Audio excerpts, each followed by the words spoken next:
You are watching Gully News. Gully news में आपका स्वागत है। मेरा रेजिग्नेशन रेडी है। अगर एक एमएलए ने भी मांगा तो सीएम पद से इस्तीफा दे दूंगा, ये कहा है सीएम उद्धव ठाकरे ने अपने लाइव में।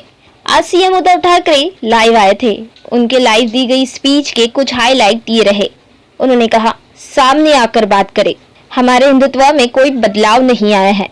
हिंदुत्व और शिवसेना एक दूसरे से जुड़े हुए हैं। ये बाला साहब की ही शिवसेना है। मैं मानता हूँ कि हमारे कई एमएलए गायब है। शिवसेना प्रमुख को दिया हर वचन पूरा किया। सोनिया गांधी और शरद पवार ने मुझ पर भरोसा जताया। एकनाथ को सूरत जाने की क्या जरूरत थी? मेरे सामने आए, मैं इस्तीफा देने को तैयार हूँ।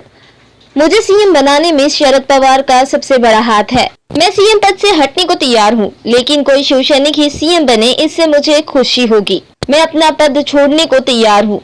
पद आते जाते रहते हैं। सीएम पद पर रहने की मेरी कोई इच्छा नहीं है। हमारा प्रेम बना रहे। बागी 34 एमएलए ने आज एकनाथ शिंदे के सपोर्ट पार्टी लीडर चुनने का लेटर महाराष्ट्र के डिप्टी स्पीकर को दिया है। एकनाथ शिंदे ने 40 एमएलए उनके साथ होने का दावा किया है। महाराष्ट्रातील बांधवांनो, भगिनींनो आणि मातांनो, नमस्कार. जय महाराष्ट्र. बऱ्याच दिवसांनंतर किंवा बऱ्याच महिन्यांनंतर आपण भेटतो आहोत. पहिल्यांदाच एक खुलासा करतो की आजच्या माझ्या या फेसबुक लाईव्ह नंतर काही जण टीका करतील किंवा टिप्पणी करतील की मुख्यमंत्र्यांचा चेहरा पडलेला होता, त्यांचा आवाज असा भारदस्त किंवा नाकातला येत होता. तर साहजिकच आहे. त्याला कारण आजच सकाळी माझी जी कोविड टेस्ट केली ती कोविड टेस्ट पॉझिटिव्ह आलेली आहे. त्याच्यामुळे हा काही इतर कशाचाही दुष्परिणाम नाही, तर तो कोविडचा जो काही एक दुष्परिणाम असतो तो आहे. असो, बऱ्याच महिन्यांनंतर मी आपल्यासमोर आल्यानंतर नेमकं बोलणार काय आहे? बोलण्यासारख्या गोष्टी बऱ्याच आहेत. थोड्याफार मी आता बोलणारच आहे. हेही आपल्याला माहिती आहे की कोविडचा विषय निघाल्यानंतर कोविड काळामध्ये जी काही आपण लढाई कोविडबरोबर लढलो, प्रसंग बाका होता. मला तर प्रशासनाचा कसलाही अनुभव नव्हता आणि तशा त्या कठीण काळात म्हणजे कोणीही तोंड देऊ शकलेलं नव्हतं किंवा ज्यांच्या अनुभवाला हा कोविड आला नव्हता, अशा प्रशासन माहिती नसलेल्या माणसाच्या वाटेला पहिल्या 2-3 महिन्यातच कोविड आला. मला जे काही करायचं ते मी प्रामाणिकपणाने त्याही वेळेला केलं. कोविडपासून सावध कसं राहायचं, काय काय करायचं हे मी तुम्हाला का सांगतोय? कारण त्या दरम्यानच्या काळात जे काही सर्वे होत होते त्या सर्वेमध्ये देशातील सर्वोत्तम 5 टॉप मुख्यमंत्र्यांमध्ये तुमच्या सगळ्यांच्या मेहनतीमुळे आणि तुम्ही दिलेल्या सहकार्यामुळे महाराष्ट्राच्या मुख्यमंत्र्यांना तो एक त्याच्यामध्ये ती गणना केली गेली. साहजिकच आहे. आत्ताचा विषय कोविड हा जरी असला तरी तो विषय मी घेऊन तुमच्यासमोर आलेला नाही आहे. मी आलेलो आहे काही वेगळे मुद्दे घेऊन. जे काही मुद्दे गेल्या काही दिवसांपासून प्रसारमाध्यमातून आपल्यासमोर येत आहेत. मग ते शिवसेना आहे, ही शिवसेना बाळासाहेबांची आहे का? शिवसेनेने हिंदुत्व सोडलं आहे का? मग ही शिवसेना नेमकं कोण चालवतोय? मुख्यमंत्री भेटत का नाहीत? मुख्यमंत्री भेटत नव्हते. मुख्यमंत्री म्हणजे मी, हे गेल्या काही दिवसांपूर्वी सत्य होतं. ह्याचं कारण जी माझी शस्त्रक्रिया झाली होती तो अनुभव काय होता, त्या अनुभवाचं एक वर्णन नाही मी करत बसणार. पण त्याच्यानंतरचे 2-3 महिने हे फार विचित्र होते. मी कोणालाही भेटणं शक्य नव्हतं, म्हणजे भेटू शकत नव्हतो. म्हणून तो जो काळ होता तो मुख्यमंत्री कोणाला भेटत नाही हा मुद्दा बरोबर आहे. पण त्याच्यानंतर मी आता भेटायला सुरुवात केलेली आहे. जी काही कामं, बरं असंही नाही की मी भेटत नव्हतो म्हणजे कामं काही होत नव्हती. मी माझी पहिली कॅबिनेट मीटिंग ही हॉस्पिटलमध्ये बाजूच्या खोलीतनं अशीच ऑनलाईन केली होती आणि त्याच्यानंतर काम हे अव्यवहातपणे सुरू आहे. शिवसेना म्हणाल तर शिवसेना आणि हिंदुत्व हे दोन घट्ट एकमेकांमध्ये गुंफलेले जोडलेले हे शब्द आहेत. शिवसेना कदापि हिंदुत्वापासून आणि हिंदुत्व कदापि शिवसेनेपासून दूर होऊ शकत नाही. कारण शिवसेना प्रमुखांनी जो एक कानमंत्र दिलेला आहे की हिंदुत्व हा आमचा श्वास आहे. म्हणूनच गेल्या एक 8-15 दिवसापूर्वी आदित्य, एकनाथ शिंदे, त्याच्याबरोबर आपले काही आमदार, खासदार, मंत्री हे अयोध्येला जाऊन आले. हिंदुत्वासाठी काय काय केले, कोणी कोणी काय काय केले, हेही बोलण्याची आत्ता वेळ नाही आहे. पण हिंदुत्वाबद्दल मी विधानसभेत विधिमंडळात बोलणारा कदाचित पहिला मुख्यमंत्री असेल. मग नेमकं झालंय काय, ही शिवसेना कोणाची आहे? काही जण असं आरोप करतायत की किंवा असं भासवण्याचा प्रयत्न करतायत की आता काय बाळासाहेबांची शिवसेना राहिली नाही. ठीक आहे ना, बाळासाहेबांची शिवसेना आणि आत्ताच्या शिवसेनेत फरक काय नेमका? असं काय मी नेमकं केलेलं आहे की शिवसेना ही बाळासाहेबांच्या विचारापासून दूर जात चाललेली आहे? त्यावेळेला जे विचार होते तेच आपण पुढे नेत आहोत. बरं, त्याच्यानंतर म्हणजे आपल्यातून बाळासाहेब 2012 साली गेले, 2014 साली आपण एकाकी लढलो होतो. तेव्हाही आपण हिंदूच होतो, आत्ताही हिंदूच आहोत, उद्याही हिंदूच राहणार आहोत. मुद्दा विचार हा तोच राहणार आहे, तोच असणार आहे. पण 2014 साली सुद्धा जी लढलेली शिवसेना होती आणि जिने एकट्याच्या ताकदीवरती प्रतिकूल परिस्थितीत 63 आमदार निवडून आणले आणि ते 63 आमदार आल्यानंतर त्यातले काही नंतर जे मंत्री झाले ती सुद्धा शिवसेना बाळासाहेबांच्या नंतरची शिवसेना होती. आणि त्याच्यानंतरची आत्तापर्यंतची वाटचाल म्हणजे मग मी आता गेली 2.5 वर्ष मी स्वतः मुख्यमंत्री आहे. माझ्यासोबत पहिल्या आणि आत्ताच्या मंत्रिमंडळातले जे काही सहकारी आहेत ते सुद्धा त्याच बाळासाहेबांच्या शिवसेनेतले सहकारी आहेत. म्हणजेच काय की पहिल्या प्रथम शिवसेना हिंदुत्व, शिवसेना कोणाची, शिवसेनेने हिंदुत्व सोडले का, शिवसेना बाळासाहेबांची राहिली नाही का, मग आम्हाला ती बाळासाहेबांची शिवसेना पाहिजे. मग मधल्या काळामध्ये जे काय सगळं मिळालं ते बाळासाहेबांनंतरच्या शिवसेनेने दिलं, हे मी म्हणेन कृपा करून लक्षात ठेवा. मग आता मुद्दा काय आहे की सध्या राज्यामध्ये काय चाललेलं आहे आपल्याला सर्वांना कल्पना आहे की शिवसेनेचे काही आमदार गायब, अमुक गायब, तमुक गायब, गेले कुठे? पहिले सुरतला गेले, त्याच्यानंतर आता म्हणतात गुवाहाटीला गेले. आता त्यातल्या काही आमदारांचे आपल्याला फोन येत आहेत, आम्हाला इकडे आणले गेले, आम्हाला परत यायचंय. आपल्यामध्ये इथे असलेल्या आमदारांना काही फोन येत आहेत. मला त्याच्यामध्ये जायचंच नाहीये. हे जे माझं मनोगत आहे ती मी अवघ्या 5 मिनिटात संपवणार आहे. आणि ते एवढ्यासाठी की काल परवा जी आपली एक निवडणूक झाली विधान परिषदेची, त्या विधान परिषदेच्या निवडणुकीच्या आदल्या दिवशी हॉटेलमध्ये सगळे आपले आमदार होते. मी तिकडे गेलो आणि म्हटलं काय परिस्थिती, ही कोणती लोकशाही? ज्यांना आपण आपलं मानतो, शिवसैनिक मरवर मारतात, राबतात, निवडून देतात. जनता सुद्धा शिवसेनेच्या विचारावरती विश्वास ठेवून त्यांना निवडून देते. आणि आपली माणसं ह्यांना सुद्धा आपल्याला एकत्र ठेवावं लागतात का? अरे हा कुठे गेला बघा, तो कुठे गेला बघा. मग मध्येच कोणतरी गायब होतो, कुठे गेला होता? नाही मी जरा बाथरूमला गेलो होतो. म्हणजे बाथरूमला गेला तरी संशय. म्हणजे बाथरूमला म्हणजे असं म्हणतात की शंका ठीक आहे, पण लघुशंकेला गेला तरी शंका. ही कुठली ही शाही? ही अशी लोकशाही काय मला आवडणारी आणि पटणार नाही. आणि मला वाटतं बाळासाहेबांनाही पटत नव्हतं आणि आपल्यालाही पटणार नाहीये. मला एक मुद्दा काय सांगायचा आहे की मला कशाचाही अनुभव नसताना जे काय घडलं, मी इच्छेपेक्षा जिद्दीने करणारा माणूस आहे. इच्छा असो वा नसो, पण एकदा जबाबदारी अंगावर आली तर ती जबाबदारी मी पूर्ण जिद्दीने पार पाडण्याचा प्रयत्न करतो. आणि त्याच जिद्दीने मी शिवसेना प्रमुखांना दिलेलं वचन पूर्ण करणारच हा निश्चय मनाशी बाळगून रणांगणात उतरलो. त्यावेळेला मी आपल्या समोर आलो होतो, आज सुद्धा समोर आलेलो आहे. कोणताही अनुभव नव्हता. आपल्याला तेव्हा नाईलाज झाला, वेगळा मार्ग पत्करावा लागला. काँग्रेस आणि राष्ट्रवादी हे गेले 25-30 वर्ष आपण त्यांच्या विरोधात, ते आपल्या विरोधामध्ये हे लढत आलेलो आहोत. मग त्याच्यानंतर हे जे काय घडलं हे सर्वांना माहिती आहे की काँग्रेस आणि राष्ट्रवादीने, विशेषतः पवार साहेबांनी, ती बैठक आमची तिन्ही पक्षाची झाली. त्या बैठकीमध्ये सगळं ठरलं आणि ते ठरल्यानंतर मला त्यांनी सांगितलं की उद्धव जरा 1 मिनिट बोलायचं आहे. म्हटलं काय बोलायचं? आता ठरलं सगळं. नाही 1 मिनिट. आणि बाजूला खोलीत गेल्यानंतर त्यांनी सांगितलं की उद्धव हे सगळं ठीक आहे, पण जबाबदारी तुम्हाला घ्यावी लागेल. म्हटलं का? तर तसं नाही म्हणे, आमच्याकडे पण ज्येष्ठ लोक आहेत, काँग्रेसकडे पण ज्येष्ठ लोक आहेत आणि शिवसेनेकडनं जर तुम्ही नसाल तर ते पुढे चालणं हे कठीण आहे. मी म्हटलं पवार साहेब काय मस्करी करता का? मी आत्तापर्यंत महापालिकेत सुद्धा महापौर जिंकल्यानंतर अभिनंदन करायला जातो. म्हणजे साधा महापालिकेत न गेलेला माणूस मुख्यमंत्री कसा होणार? ते बोलले नाही तुम्हाला हे करावं लागेल. ठीक आहे, जिद्द केली, जिद्द. मग पवार साहेबांनी, सोनिया गांधींनी विश्वास टाकला माझ्यावरती. सोनियाजी सुद्धा मध्ये कधीतरी आपुलकीने फोन करत असतात, विचारत असतात. एक गोष्ट लक्षात घ्या की कोणताही अनुभव नसलेला माणूस इकडे बसवणं, त्याच्या मागे नुसता स्वार्थ हा विचार नाहीये. पण एक राजकारण म्हटल्यानंतर राजकारण कुठेही कसंही वळण घेऊ शकतं, पण त्या वळणाला सुद्धा अर्थ पाहिजे.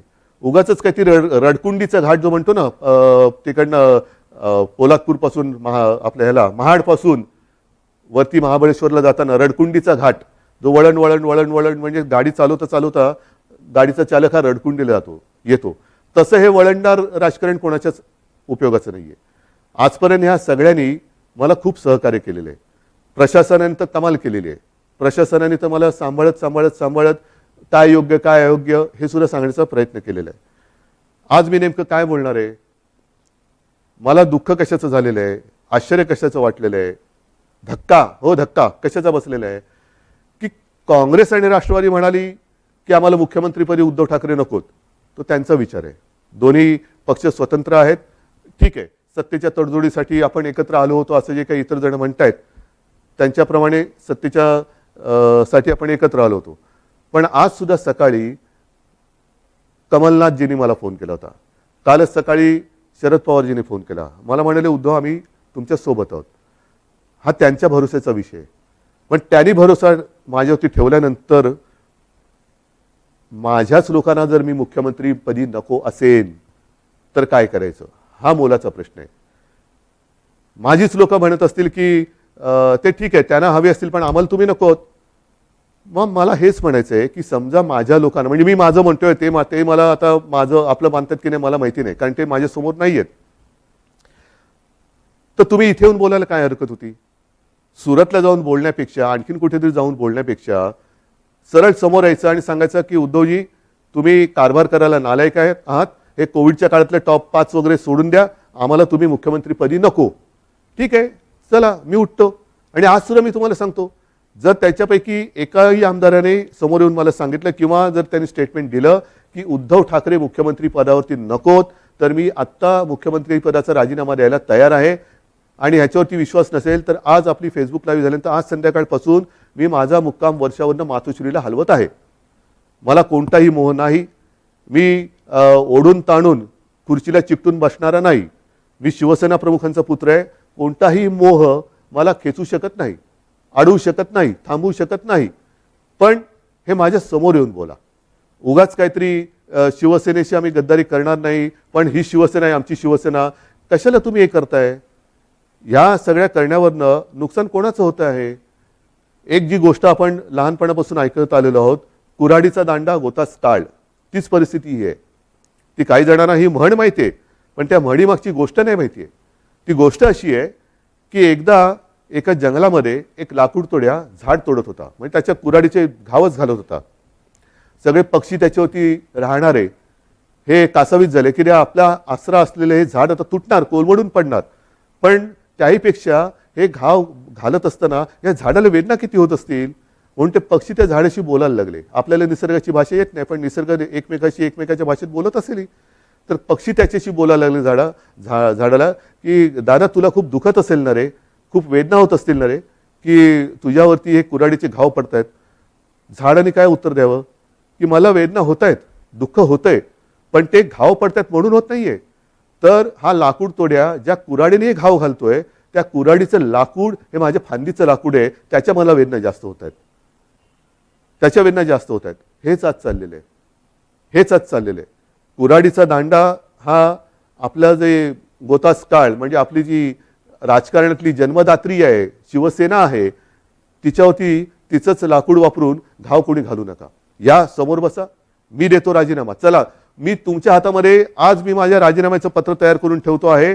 जे आमदार गायब आहेत किंवा त्याने गायब केलेलं आहे त्यांनी यावं आणि माझ्या राजीनाम्याचं पत्र घेऊन राजभवनमध्ये जावं. मी का नाही जात? कारण मला कोविड झालंय. त्यातून राज्यपाल महोदय म्हणाले की उद्धवजी को खुद को आने दो, चलो मैं भी आने के लिए तैयार हूं. मी यायला तयार आहे. म्हणून मी पुन्हा एकदा सांगतोय की ही कुठेही आगतिकपणा नाही, हा कुठेही अगदी लाचारीचा प्रसंग नाही किंवा मजबुरी तर अजिबात नाहीये. कारण आजपर्यंत अशी अनेक आव्हानं बिनसत्तेची आपण पेललेत. हे काय मोठं आव्हान आहे? काय होईल जास्तीत जास्त? परत लढू. जोपर्यंत माझ्यासोबत शिवसेना प्रमुखांनी जोडून दिलेला सारा शिवसैनिक आहे तोपर्यंत मी कोणत्याही संकटाला भीत नाही. मी आव्हानाला सामोरा जाणारा माणूस आहे. त्याच्यामुळे कोणतेही आव्हान हे घाबरून त्याला पाठ दाखवणारा नाहीये. हे जसं मी मुख्यमंत्री पदासाठी बोलतोय तसंच मी आज माझ्या शिवसैनिकांना सुद्धा आवाहन करतोय. कारण का तरी शिवसेना बाळासाहेबांची शिवसेना राहिली नाही असं काही जे आरोप करतायत त्याला सुद्धा माझ्याकडे उत्तर आहे. माझ्याकडे उत्तर आहे. ज्या शिवसैनिकांना असं वाटत असेल की मी शिवसेनेचं नेतृत्व करायला नालायक आहे, चला मला सांगा, मी हेही पद सोडायला तयार आहे. मी शिवसेना पक्षप्रमुख पद पण सोडायला तयार आहे, पण हे सांगणारा विरोधक नाही. नाहीतर असे फडतूस लोक खूप आहेत, त्यांच्या सांगण्यावरनं किंवा त्यांच्या त्या काय ते ट्रेंडिंग ट्रोलिंग ट्विटर फिटर ह्याच्यासाठी मी काय त्यांना मी बांधलेलं नाही आहे. मी माझ्या शिवसैनिकाला बांधलेलं आहे आणि शिवसैनिक सुद्धा या भानगडीत पडणारा नाही आहे, कारण तो फेस टू फेस संकटाला सामोरं जाणारा शिवसैनिक आहे. म्हणून त्यांनी सांगावं, मी दोन्ही पदं सोडायला तयार आहे, पण मी मुख्यमंत्रीपद सोडल्यानंतर जर शिवसेनेचा मुख्यमंत्री होत असेल, मला आनंदाने मान्य आहे, आनंदाने मान्य आहे. पण त्याही पलीकडे जाऊन केवळ मी मुख्यमंत्री नको, दुसरा कोणी असला तरी चालेल, पण शिवसेनेचा म्हणजे उद्धव ठाकरे मुख्यमंत्री नको, दुसरा कोणी चालेल, चला तेही मला मान्य आहे. पण एकदा मला समोर येऊन सांगा. हे इकडून तिकडून नाही, आमचं तुमच्याबद्दल काहीच म्हणणं नाही आहे, पण तसं नसेल तर जोपर्यंत मी खुर्ची अडवून ठेवले तोपर्यंत काय होणार? काहीच होणार नाही. म्हणून एकदा ठरवूया, तुम्ही या किंवा तिकडनं फोन करा आणि सांगा की तुमचं आम्ही फेसबुक लाईव्ह पाहिलं, चॅनलच्या माध्यमातून पाहिलं, फेसबुकच्या माध्यमातून पाहिलं, आम्हाला तिकडे यायला संकोच वाटतो, पण तुम्ही म्हणालात त्याच्याप्रमाणे तुम्ही आम्हाला नकोत, हे स्पष्ट सांगा. मी या क्षणाला मुख्यमंत्रीपद सोडायला तयार आहे. या क्षणाला मी मुख्यमंत्रीपद सोडायला तयार आहे. आणि म्हणून बांधवांनो आणि भगिनीनो एकच सांगेन, शेवटी ही पदं येत असतात, पदं जात असतात. आयुष्याची कमाई काय? पदं नसतात.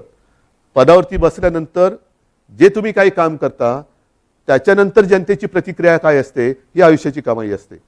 आणि या 2.5 वर्षामध्ये जे प्रेम तुम्ही मला दिलं, कुठे झाली हो आपली भेट? पण ह्याच माध्यमातून मी तुमच्याशी बोलत आलो. आणि अनेक जणांनी मला सांगितलं की उद्धवजी, तुम्ही बोलताना आमच्या कुटुंबातला एक माणूस आमच्याशी बोलतोय असं वाटतं. हे भाग्य मला नाही वाटत ह्याच्यापेक्षा आणखीन काय असू शकेल. ज्यांची ओळख पाळख नाही, दूर कुठेतरी राहतात, अगदी मुंबईत राहिले तरी भेटीचा कधी योग येईल असाही भाग नाही आहे. पण या माध्यमातून जेव्हा मी तुमच्याशी बोलतोय तेव्हा तुम्ही आमच्या कुटुंबातले वाटतात. हीच तर आयुष्याची कमाई आहे. आणि ही आयुष्याची कमाई माझ्यासाठी तरी भरपूर आहे. मुख्यमंत्रीपद हे तेव्हा अनपेक्षितपणाने आलं. आत्ता सुद्धा मी यायला चिकटून बसत नाही आहे. जर तुम्ही सांगाल, मी आत्ता त्याच्यावरनं पाय उतार तयार आहे. आणि हे माझं नाटक नाही, अजिबात नाटक नाही. कारण नाहीतर म्हणतील की काय हे असं करायचंच होतं. नाही, मला काय म्हणायचं आहे की तुम्ही संख्या किती कोणाकडे आहे हा गौण आहे विषय माझ्याकडे.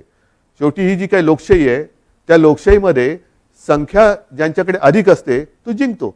मग ती तुम्ही संख्या कशी जमवता? प्रेमाने जमवता, जोर जबरदस्तीने का धमक्या दटावण्या देऊन जमवता, हे नगण्य असतं. पण समोर उभी केल्यानंतर डोकी मोजली जातात आणि अविश्वास ठरव मंजूर किंवा अमंजूर होतो. मी ज्यांना माझे मानतो त्यांच्यापैकी किती जण तिकडे गेलेत, किती जण माझ्या विरुद्ध मतदान करतील, नाही. एकाने जरी माझ्या विरुद्ध मतदान केलं तरी ते माझ्यासाठी लाजिरवाणी गोष्ट आहे. आणि म्हणून मला हे एकही मत माझ्यावरती त्यांना अविश्वास ठराव दाखवण्याची वेळ येऊ नये म्हणून त्यांनी मला सांगावं. मी कुठेही त्या नावाचा उच्चार करणार नाही, वाच्यता करणार नाही. तुम्ही सांगा मी मुख्यमंत्रीपद सोडलं, बस. ह्याच्यावर आणखीन काय सांगू? मी माझं मन घट्ट करून तयारीने बसलेलो आहे. मात्र बांधवांना आणि भगिनींना एकच सांगेन की जे प्रेम तुम्ही आजपर्यंत दिलं, उद्या मी सांगितलेलंच आहे की मुख्यमंत्रीपदी माझी राहायची अजिबात इच्छा नाही. पण त्याच्यानंतर सुद्धा जेव्हा जेव्हा आपली भेटगाठ होईल, ती मात्र जसा मी फिरत जाईन तशी प्रत्यक्ष होईल, तेव्हा मात्र तुम्ही हे दाखवत असलेलं प्रेम हे सदैव असंच कायम ठेवा. इस मामले में और भी अपडेट्स आ सकती है, तब तक के लिए आप गली न्यूज के साथ बने रहे. हमारे चैनल गली न्यूज इंडिया को सब्सक्राइब करें, बेल आइकन को प्रेस करना ना भूलें, वीडियो को लाइक करें और ऐसे ही मोर अपडेट्स के लिए गली न्यूज के साथ जुड़े रहे.